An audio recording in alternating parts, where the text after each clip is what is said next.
Hi, welcome to the BudgetEase broadcast. I'm Kathy Dise. I'm a QuickBooks expert, and I'm here to provide helpful suggestions to you so that you can run your business to grow.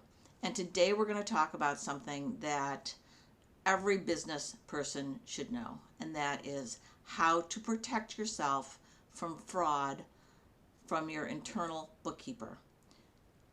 I hate to say this, but we do see this periodically, that the internal bookkeeper has taken advantage of the owner or has made a mistake that has cost the owner considerable anxiety, time, and money in order to correct it. So, what can you do to protect yourself from fraud from an employee that's doing your bookkeeping? The first thing I would mention is you don't want to share any of your passwords. Everyone should have their own passwords. It's interesting, even yesterday, some person that was just interested in getting some help from us on their bookkeeping, I said, here's how you would grant me accountant's access to your QuickBooks, and they just sent me their passwords. So that's a very trusting thing that we shouldn't be doing. We never share our passwords to our bank, to anything. We add our employees, your external bookkeeper, as a view-only user to your bank account. So they can't actually move or use any funds. So they're a view-only user, and that's what we do with all of our employees. We do not allow any employees to move funds here at BudgetEase for our company or for any of our clients. So why is that? I think because I started as an internal auditor at a bank, it's been ingrained into me that it's my responsibility to never give an employee the opportunity to make a bad decision. And so this is where it all stems from.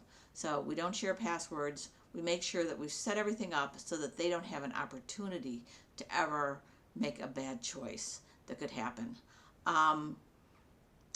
You should look at your bank and credit card statements on a monthly basis. Someone can set this up for you so that it's being sent to you, or you can just go into the bank. It only takes a second and scan. What you're looking for is Venmo or electric bills or things that someone might have paid using your credit card or your debit card. So you might have multiple, and you want to question that. Do I have more than one electric bill here? Is someone, is there, I do pay some things. You might be thinking, I do pay some things by Venmo, but I'm going to go look at my Venmo account and make sure that those are all things that I wanted to pay for and not that someone else is using my Venmo account to make those payments. You want to review your general ledger. So have someone provide a general ledger for the month and scan it and make sure that all the transactions in there look legitimate to you.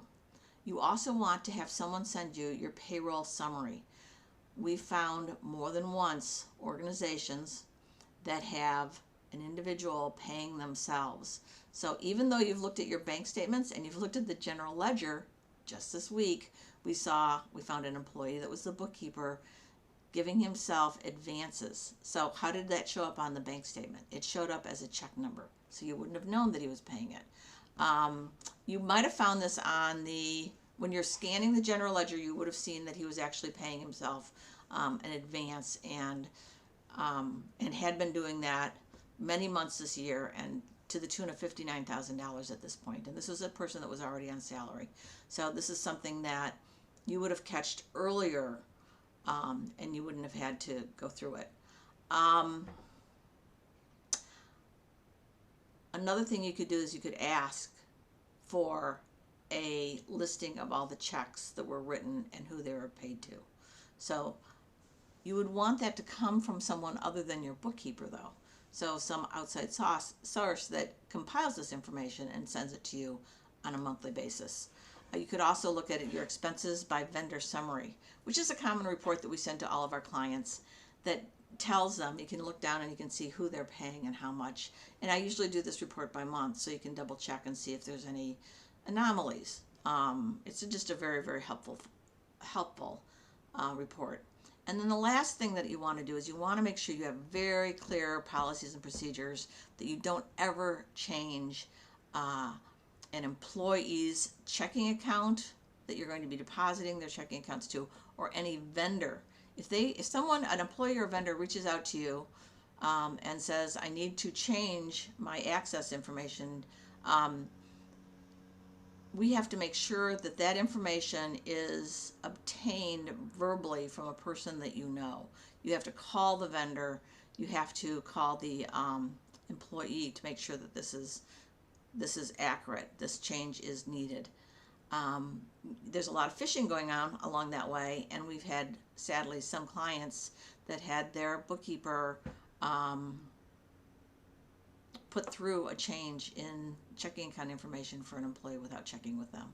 And in that instance, sadly, the employee just wasn't watching her bank account, and it happened for a couple months, and they never got that money back.